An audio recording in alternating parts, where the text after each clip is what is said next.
Hello बच्चों, क्या हाल चाल। Good morning. बच्चों, अब हम लोग नेक्स्ट चैप्टर शुरू करने जा रहे हैं। ठीक है। मोशन इन वन डायमेंशन शुरू करने जा रहे हैं। कुछ बच्चों ने कहा सर वन डायमेंशन शुरू करिएगा, इसके बाद डायमेंशन एनालिसिस के बाद। तो मैंने कहा ठीक है, वन डायमेंशन का ही सीक्वेंस है, वन डायमेंशन ही शुरू होगा। और जैसा आप लोग कहें वैसा ही बिल्कुल चलेगा, है कि नहीं। तो हम लोग मोशन इन स्ट्रेट लाइन जिसे कहते हैं शुरू करने जा रहे हैं, जिसमें हम लोग ट्रांसलेटरी मोशन को देखेंगे। तो बढ़िया कॉपी पेन जब भी उठिएगा निकाल लीजिएगा और नोट्स बनाइएगा बढ़िया अच्छी सी। ठीक है, तो चलिए शुरू करते हैं।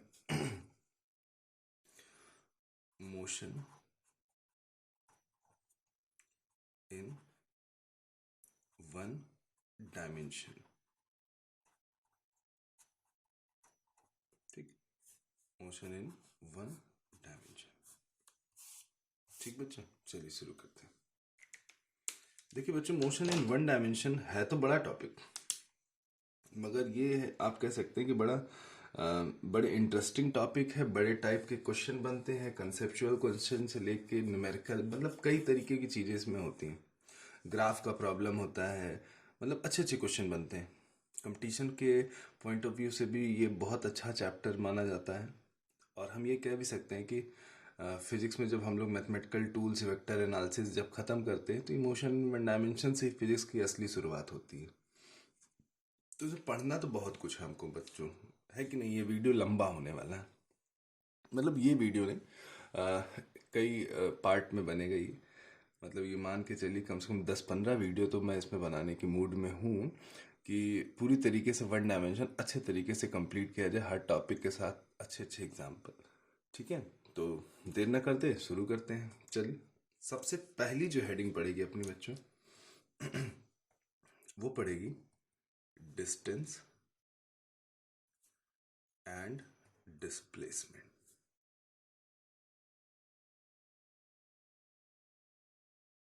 डिस्टेंस एंड क्या, डिस्प्लेसमेंट।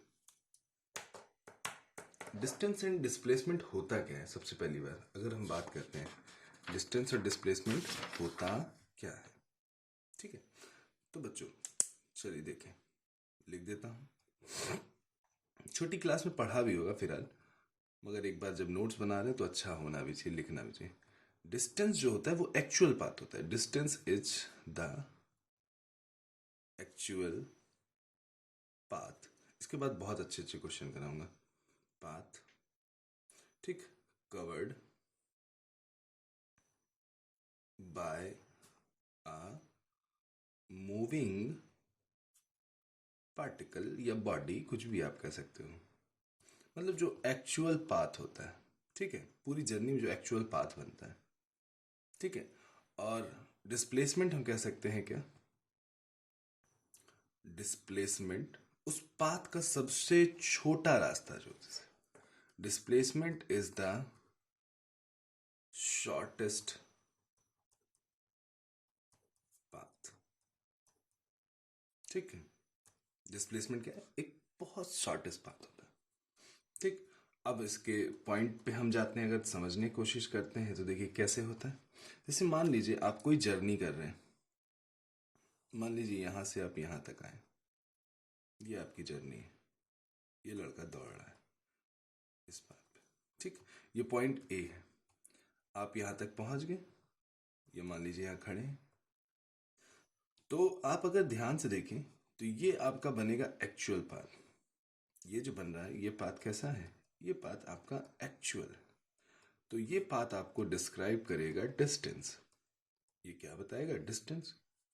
और अगर यहाँ देखिए सबसे छोटा रास्ता क्या हो सकता है, बिल्कुल सीधा हो सकता है। एक स्केल लीजिए और जो भी आपकी इनिशियल पोजीशन, जैसे ये आपकी इनिशियल पोजीशन है और ये आपकी फाइनल पोजीशन है, तो जो भी इनिशियल और फाइनल पोजीशन है उनके बीच स्केल लीजिए और सीधी लाइन खींच दीजिए। उससे सीधी लाइन से छोटा तो कुछ नहीं हो सकता ना। तो ये सबसे छोटा रास्ता बनेगा, इसे क्या बोलेंगे, डिस्प्लेसमेंट बोलेंगे। ठीक, तो आप डिस्टेंस क्या है, एक्चुअल पाथ है, और डिस्प्लेसमेंट क्या है, सबसे छोटा रास्ता जो भी इस पाथ के बीच बनेगा, उस दो पॉइंट के बीच बनने वाला है। तो हम डिस्प्लेसमेंट को और भी कुछ चीज़ें कह सकते हैं, अगर आप ध्यान से देखिए तो हम जैसे कहें कि ये लड़का पहले यहाँ था, अब ये यहाँ पहुँच गया, तो पहले इसकी पोजीशन यहाँ थी, अब इसकी पोजीशन यहाँ है, तो हुआ क्या? तो आप कहोगे सर इसकी पोजीशन बदल गई।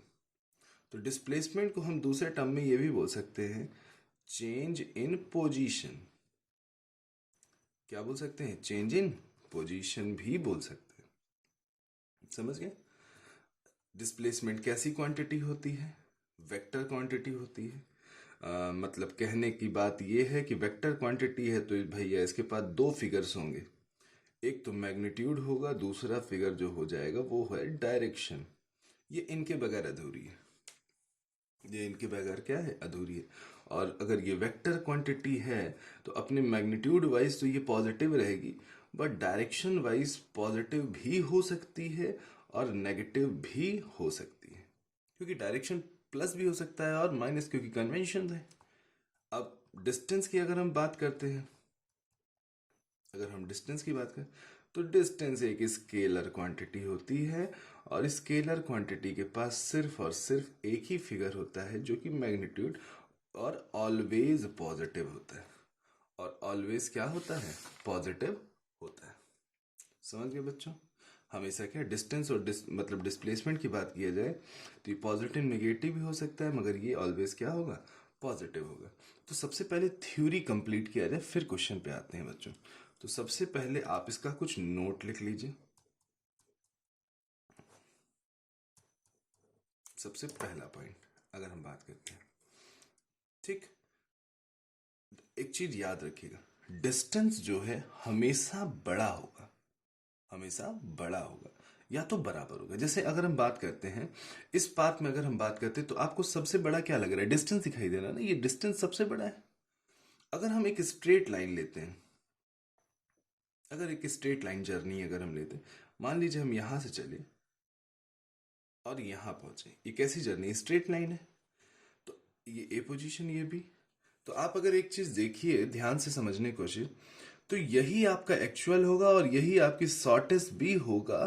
तो इसका मतलब यही आपका डिस्टेंस भी होगा और यही आपका डिस्प्लेसमेंट भी होगा, क्योंकि स्ट्रेट लाइन सबसे शॉर्टेस्ट होता है। तो स्ट्रेट लाइन पाथ पे हम ये भी कह सकते हैं कि जो हमारा डिस्टेंस होने वाला है वही हमारा डिस्प्लेसमेंट होने वाला है। तो इससे एक चीज बड़ी अच्छी समझ में हमें आती है कि जो डिस्टेंस होगा, जो डिस्टेंस का फिगर है, वो या तो बड़ा होगा और या तो बराबर होगा किसके? डिस्प्लेसमेंट के। ठीक, इस चीज को लिख लीजिएगा, डिस्टेंस या तो बड़ा होगा या तो बराबर होगा किसके? डिस्प्लेसमेंट के। ठीक, अब आगे चलते हैं। Next, note number 2। ठीक, चलो आगे चलते हैं। अब अगर हम बात करें, ध्यान समझिएगा, जैसे हम एक जर्नी करते हैं, एक जर्नी करते हैं, जैसे ये लड़का है, ये है, ये जर्नी कर रहा है।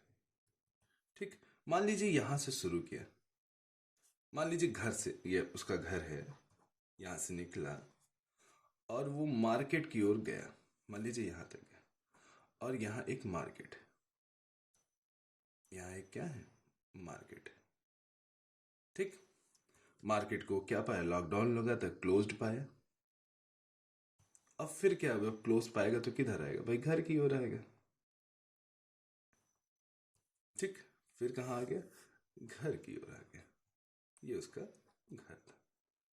तो आप एक चीज तो बड़ा देख रहे होंगे कि जो डिस्टेंस होती है ना, अगर जर्नी में बात करते हैं तो डिस्टेंस जो होती है वो ऑलवेज इंक्रीज करती है। डिस्टेंस का जो फिगर है वो ऑलवेज क्या करता है? इंक्रीज करता है। और डिस्प्लेसमेंट का जो फिगर है, जो डिस्प्लेसमेंट का फिगर है, वो में इंक्रीज में डिक्रीज भी कर सकता है। भाई आप सीधे रास्ते पे चलते चले जा रहे हो या एक ही तरफ चलते चले जा रहे हो तो आपका डिस्प्लेसमेंट बढ़ेगा, मगर आप रिटर्न जर्नी अगर करते हैं, यहाँ पे तो डिस्प्लेसमेंट जीरो हो गया ना। भाई घर से चले घर वापस आ गए, तो डिस्प्लेसमेंट जब हम इस डायरेक्शन में गए, क्योंकि एक्चुअली वेक्टर क्वांटिटी है, तो इधर हम डिस्प्लेसमेंट क्या लेंगे, पॉजिटिव। और जब लौटना शुरू कर देंगे तो हमारा जो डिस्प्लेसमेंट होने वाला है वो क्या हो जाएगा, नेगेटिव। तो हम ये भी कह सकते हैं मे इंक्रीज और मे डिक्रीज। ये घट भी सकता है और बढ़ भी सकता है। समझ में आ गया? ये घट भी सकता है और क्या है, बढ़ भी सकता है। क्लियर बच्चों? पक्का? ठीक है। तो अब हम थोड़ा सा इस पे एक काम करते हैं, कुछ क्वेश्चन कर लिया जाए, बढ़िया बढ़िया। ठीक है। तो हम जब भी इस पे क्वेश्चन करेंगे तो हेडिंग डाल लेते हैं, problem based on distance and displacement. पहला वीडियो यही बनने वाला है, और बढ़िया से नोट्स बना लीजिए। जो भी बच्चे मेरे इस वीडियो को देख रहे होंगे तो जिनका नोट्स ना तैयार हो, क्योंकि बहुत सी सिचुएशन इस बार ऐसी है कि नोट्स लोगों के नहीं अच्छे बन पाए। ठीक है, तो सबसे छोटे क्वेश्चन से चलते हैं। जैसे मान लीजिए एक पार्टिकल है, यहाँ से जर्नी स्टार्ट करता है, ठीक है, यहाँ तक पहुँचता है, इस बी पाथ तक पहुँचता है। एग्जामिनर बोला दो ही क्वेश्चन बनेगा, एक डिस्टेंस बताइए और एक क्या बताइए, डिस्प्लेसमेंट बताइए। तो डिस्टेंस एक्चुअल पाथ होता है। अगर इसको हम पूरा बनाते तो ये पूरा सर्कल बनता ना, तो सर्कल बनता तो टोटल डिस्टेंस 2πr होती, सरकमफ्रेंस होती। ये आधी डिस्टेंस है तो ये कितनी हो जाएगी, πr हो जाएगी। सबसे सरल क्वेश्चन मैंने लिया। और ये क्या है, इसका रेडियस है। ये इसका क्या है, रेडियस है। तो सबसे शॉर्टेस्ट क्या है, यही स्ट्रेट लाइन होगा। तो डिस्प्लेसमेंट बच्चों कितना आ गया, 2r आ गया। ठीक, ये सबसे सरल क्वेश्चन मैंने लिया है आपको। अब मैं और अच्छे अच्छे क्वेश्चन आपको धीरे धीरे कराता हूँ। ठीक है, नेक्स्ट क्वेश्चन आगे बढ़ते हैं, अगला क्वेश्चन। ठीक, अब चलिए, जैसे एक सर्कुलर पाथ है, एक बॉडी है, यहां से अपनी जर्नी स्टार्ट करता है, घूम के वो फिर वहीं पे पहुंच जाता है जहां स्टार्ट करता है, घूम के फिर भी वहीं ही पहुंच जाता है। क्या होगा डिस्टेंस और क्या होगा डिस्प्लेसमेंट? तो डिस्टेंस क्या है भाई, एक्चुअल पाथ, एक्चुअल में तो उसने 2πr चला, मगर जहां से चला वहीं पहुंच गया, तो क्या स्ट्रेट लाइन बनेगा, कुछ नहीं बनेगा। तो डिस्प्लेसमेंट कितना हो जाएगा, 0 हो जाएगा। डिस्प्लेसमेंट कितना हो जाएगा, 0। नेक्स्ट क्वेश्चन आगे बढ़ते हैं। ये है, एक बंदा बिल्कुल यहां से यहां तक चलता है। अब बताइए क्या होगा डिस्टेंस और डिस्प्लेसमेंट, या डिस्प्लेसमेंट ही बता दीजिए क्या होगा। तो बच्चों देखो, ये हमारा सेंटर है, ये हमारा क्या है, सेंटर है। तो ये हमारा रेडियस होगा और ये भी हमारा क्या होगा, रेडियस। इस जर्नी में अगर ये चीज देखें तो ये 90 होगी, और आपको डिस्प्लेसमेंट चाहिए, तो इनके बीच सबसे छोटा आप पाथ बना दीजिए, स्ट्रेट लाइन। यही आपका क्या होगा, डिस्प्लेसमेंट होगा। तो ऐसा नहीं लग रहा है अरे सर ये तो डिस्प्लेसमेंट हाइपोटेनस जैसा दिख रहा है, यही आपका क्या फिगर होगा, यही आपका डिस्प्लेसमेंट होगा। तो यही आपका क्या है, शॉर्टेस्ट फिगर है और हाइपोटेनस भी है। तो हम इसको क्या लिख सकते हैं, चाहे हाइपोटेनस स्क्वायर लिखें, परपेंडिकुलर और बेस स्क्वायर, तो इसको हम क्या लिख सकते हैं, 2r²। और ये मेरा आंसर आ जाएगा √2r। सही है, सॉल्व हो गया, कोई दिक्कत नहीं। अब बच्चों एक दूसरा आपको मैं बताने जा रहा हूँ। जैसे कभी किसी एंगल पे, ये तो 90 जनरल एंगल के लिए भी आप बना सकते हो फार्मूला। जैसे कि अगर हम बात करें कि एक पार्टिकल यहाँ था और यहाँ पहुँच गया, ठीक, मान लीजिए, बहुत अच्छा क्वेश्चन है। मान लीजिए कुछ भी डिग्री बना दी, 130, 135, 140, 120, कुछ भी डिग्री बना दिया, ये है। अब कैसे निकालेंगे यार, हाइपोटेनस का फॉर्मूला तो चलो पता था, निकाल लिए। अब बात आने वाली कि इसको कैसे निकालें, इस पाथ को। तो एक इसका बहुत शॉर्टेस्ट फॉर्मूला आता है, ये हम लोग निकालते हैं रिजल्टेंट वेक्टर फॉर्मूले से निकालते हैं। चाहे तो आपको सीखना हो तो मैं सिखा भी सकता हूँ आपको। मान लीजिए ये रेडियस है r, कैसे निकलेगी ध्यान से देखिएगा। ये रेडियस है क्या, आर है, और ये भी आपका रेडियस होने वाला है। इसको हम लोग वेक्टर एनालिसिस से निकालेंगे। वेक्टर बहुत बड़ा रोल अदा करता है फिजिक्स में, वेक्टर एनालिसिस से निकालेंगे। कैसे निकालेंगे देखिए। चलो मान लेते हैं ये एक वेक्टर है r1 और एक वेक्टर ये है, और r2 आर जो ये दूसरा वेक्टर है ये, मतलब ऐसे समझिए ये है आपका एक वेक्टर है जिसको r बोल सकते हैं, या r1 लिख लीजिए, कोई दिक्कत नहीं है। एक्चुअली डायरेक्शन के साथ जब वेक्टर एनालिसिस पढ़ते हैं तो डायरेक्शन भी आपको चाहिए होता है, ठीक। और ये भी ये आपका क्या है, इधर, इसका डायरेक्शन इधर है, तो है तो मैग्नीट्यूड में बराबर ही, मैग्नीट्यूड में तो बराबर, मगर डायरेक्शन में थोड़ा सा अलग हो जाएगा, क्योंकि वो नीचे का डायरेक्शन बताएगी ऊपर का डायरेक्शन। और अगर हम लोग इसको मिला लें, इसको अगर मिला लें, तो ये आपका बनेगा डिस्प्लेसमेंट, जिसको आप डी से दिखा दो, ठीक। अब अगर वेक्टर एनालिसिस आपने पढ़ा होगा रिजल्टेंट वाला, कैसे होता है, हेड से टेल मिलाया जाता है। तो आप अगर देखिए तो ये पूरा वेक्टर कैसे बन रहा है, ऐसे बन रहा है, फिर ये ज्वाइन हो रहा है, ठीक। और ये आपका रिजल्टेंट का काम करेगा। तो देखिए R1 में आपने क्या जोड़ा, डी जोड़ा, R1 में क्या जोड़ा, डी जोड़ा, और आपको मिला क्या, R2 मिल गया, है कि नहीं है भाई। जैसे अगर ध्यान से समझने की बात आए तो ऐसा होता है कि नहीं। जैसे मान लीजिए ये है, ये आपका R1 है, अगर तिरछा दिख रहा हो नहीं समझ में आ रहा, R1 है, और ये आपका R2 है, और ये आपका डी है। तो आप क्या लिखते हो, हेड से टेल यही जोड़ लिखते हो, R1 plus D is equal to क्या लिख दोगे, R2। वेक्टर एनालिसिस में ये लिख दोगे कि नहीं लिख दोगे। आपको चाहिए क्या, डी चाहिए। आपको क्या चाहिए, डी चाहिए। ये डी कैसे निकलेगा, डी आपका डिस्प्लेसमेंट। एक जनरल एंगल के लिए बना दे रहा हूँ, फॉर्मूला लिख लेना, एग्जामिनर किसी एंगल के लिए पूछेगा फट से बता दोगे, समझ गए। तो अब चलो देखो ध्यान से सब लोग। तो अगर हम यहाँ से डी की वैल्यू निकाल लेंगे तो डी की वैल्यू हमारी आएगी R2 माइनस R1 आ जाएगी, आ जाएगी। अब इसको हम रिजल्टेंट के तौर पे निकालेंगे तो कैसे मैग्नीट्यूड निकलेगा, ध्यान से देखिए, R2 square plus R1 square minus 2 R2 R1 cos theta. अब मैग्नीट्यूड में तो R1 R2 सब बराबर ही है। अगर हम मैग्नीट्यूड में बात करें तो R1 और R2 का मैग्नीट्यूड तो बराबर है, और किसके बराबर है, रेडियस के। तो हम इसको लिख सकते हैं क्या, R square plus R square minus 2R square cos theta, लिख सकते हैं। कितना हो गया, 2R square minus 2R square cos theta. एक जनरल फॉर्मूला बना दे रहे, सर्कल के लिए हमेशा काम देगा, ठीक। तो 2R स्क्वायर अगर कॉमन थे, 1 माइनस कॉस थीटा हो गया। और बच्चों इस 1 माइनस कॉस थीटा को हम बोलते हैं 2 साइन स्क्वायर थीटा बाई 2। तो अब देखिए क्या हो गया, 2 2 जा 4, सबके पास स्क्वायर आ गया, तो इसको सॉल्व करोगे तो 2R साइन थीटा बाई 2। ये सबसे एक सरल सा फॉर्मूला आपको बना दिया, किसी भी एंगल पूछे फट से निकालना।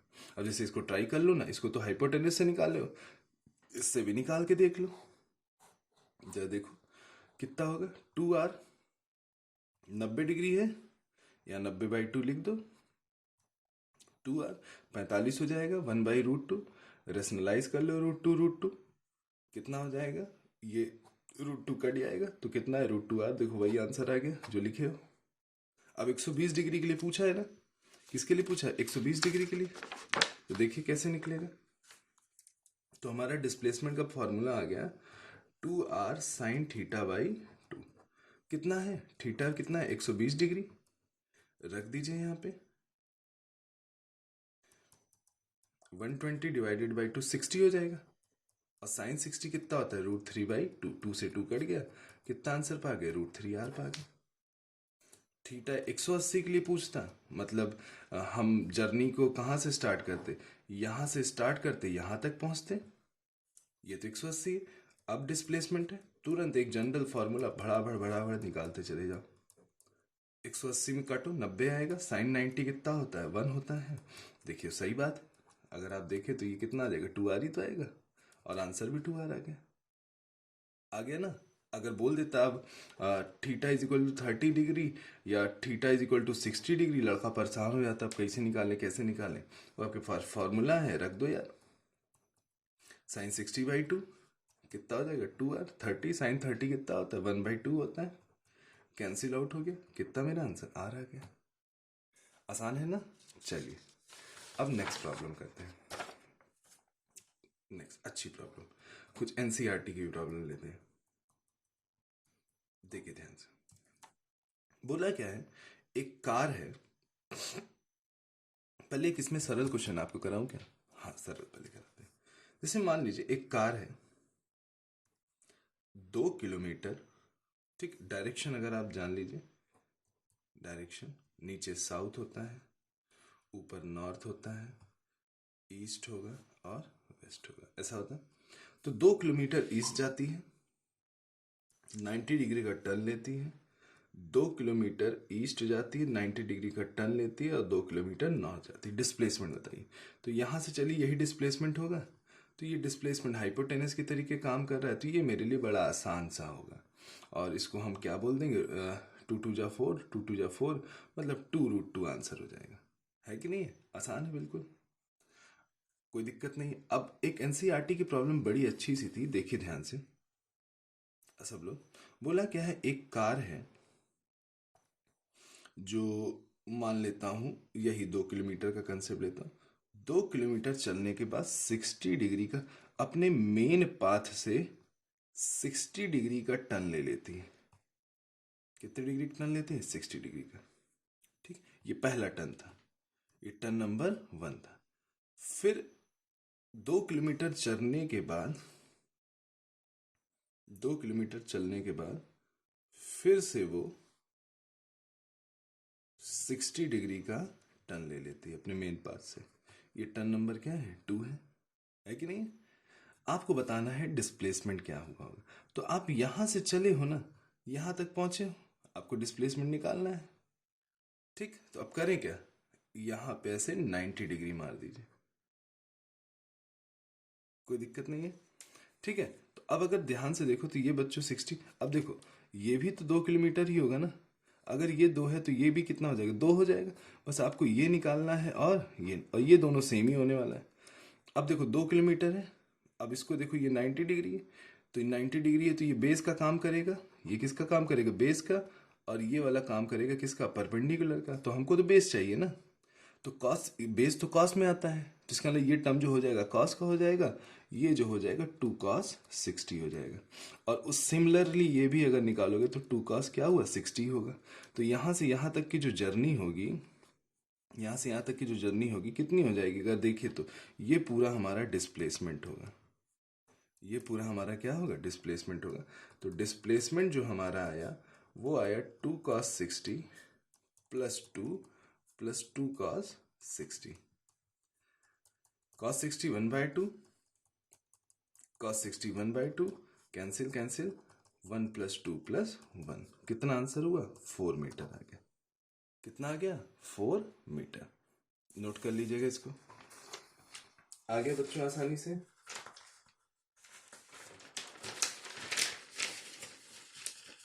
ठीक, अब नेक्स्ट क्वेश्चन की ओर आगे बढ़ते हैं। एनसीईआरटी प्रॉब्लम थी। ठीक, नेक्स्ट क्वेश्चन हम आगे बढ़ते हैं। ये अच्छा क्वेश्चन है, ध्यान से देखिएगा। जैसे एक साइकिल का टायर है, जैसे एक साइकिल का टायर, ये एक पी पॉइंट है। एग्जामिनर बोला कि ये जो साइकिल का टायर है हाफ टन लेगा तो डिस्प्लेसमेंट क्या होगा? कितना टन ले रहा है? Half ton. ठीक, तो आपको क्या बताना है? डिस्प्लेसमेंट बताना है। अगर ये हाफ टन लेगा तो ये पी पॉइंट तुमको कहाँ दिखेगा? भाई पूरा टन लिया तो पी पॉइंट यहीं आ गया। अगर हाफ टन लेगा तो पी पॉइंट यहाँ आएगा। और ये गाड़ी जैसे ऐसे चलो तो ये अगर हम देखें, समझिएगा, ये अगर हाफ टन ऐसे लेगा तो ये पी पॉइंट ऐसे दिखेगा कि नहीं? टायर आगे भी तो आ जाएगा। तो अब देखिए ध्यान से, ये पी पॉइंट ऐसे ऊपर आ जाएगा, मतलब यहाँ पे ये पी पॉइंट दिखेगा हाफ टर्न पे, दिख रहा होगा। ये ऐसे घुमाओ स्टेयरिंग के तरीके, ऐसा हुआ। और हाफ टर्न अगर लिया तो बच्चों ये डिस्टेंस कितना, हाफ टर्न में कितनी डिस्टेंस कवर करेगा? पाई आर। कितनी डिस्टेंस कवर करेगा? अगर टोटल होता तो 2 πr होता। ये पूरा घूम के ऐसे आ जाता तो 2 πr। आधा टन लिया तो कितना होगा? पाई आर। और ये कितना होगा? 2 रेडियस डायमीटर। तो इनिशियल से फाइनल पोजीशन को मिलाते ही डिस्प्लेसमेंट कहलाता है। मतलब ये चीज हमारी डिस्प्लेसमेंट है। ये चीज हमारी क्या है? डिस्प्लेसमेंट है। अब ये डिस्प्लेसमेंट हाइपोटेनस जैसा दिख रहा है तो हम उसे निकाल लेते हैं। कितना होगा, परपेंडिकुलर स्क्वायर प्लस बेस का स्क्वायर, कितना हुआ 4r² plus pi are square हो गया। और डिस्प्लेसमेंट के स्क्वायर इधर आ जाएगा तो रूट आर कॉमन हो जाएगा और अंदर बचेगा 4 प्लस पाई। और ये आपका क्या है, आंसर है। आ गया समझ में अच्छे से, बढ़िया से? ठीक है, अब आगे चलते हैं नेक्स्ट क्वेश्चन की ओर। बोला क्या है, एक पाथ है, डिस्टेंस और डिस्प्लेसमेंट दोनों बताना है।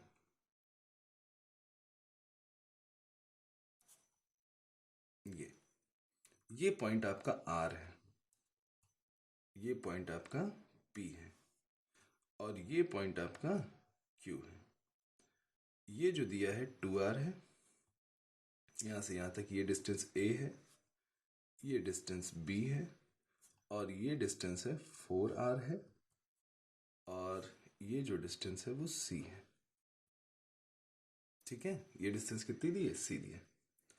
और एग्जामिनर a की वैल्यू दिया है 7 मीटर, b की वैल्यू दिया है 8 मीटर। अब जो r है, रेडियस है, वो 11/पाई है और c की वैल्यू दिया है 4 मीटर। आपको डिस्टेंस और डिस्प्लेसमेंट बताना है, डिस्टेंस और डिस्प्लेसमेंट बताना है। तो देखिए, डिस्टेंस तो भाई एक्चुअल पाथ हो जाएगा, डिस्टेंस तो क्या हो जाएगा, एक्चुअल पाथ हो जाएगा। मगर डिस्प्लेसमेंट सबसे पहले लिखिए। डिस्प्लेसमेंट बिल्कुल सीधी लाइन होगी, तो सीधी लाइन में क्या मिल रहा है, a मिल रहा है, 2r मिल रहा है, b मिल रहा है, 4r मिल रहा है और कितना, c। सबकी वैल्यू रखेंगे 7, ये आपका 11 है, सॉरी r है, 11/पाई हो जाएगा। b की वैल्यू 8, ये हो जाएगा 11/पाई हो जाएगा और ये c की वैल्यू 4 है। ठीक, अब इसको हम सॉल्व कर सकते हैं, 7 + 2 22 और आप पाई की वैल्यू लिख सकते हैं 22/7 होती है, +8 +4 44 और पाई की वैल्यू 22/7 होती है, +4 हो गया। तो अब देखिए 22 20 कट गया, ये कटा 2 आ जाएगा, ये 7 ऊपर आ जाएगा तो 7, ये 7 ऊपर आया 8 हो गया और ये ऊपर आया तो 14 हो गया और ये हो गया 4, ये हो गया 14 + 8 + 14 + 4, ये हो जाएगा। आप अगर इसको जोड़िए तो 14 + 14 28 हो जाएगा। 28 अगर आप जोड़ देंगे 4 32 हो जाएगा, 32 8 जोड़ देंगे तो लगभग आ जाएगा 40 मीटर। ये आपका डिस्प्लेसमेंट है।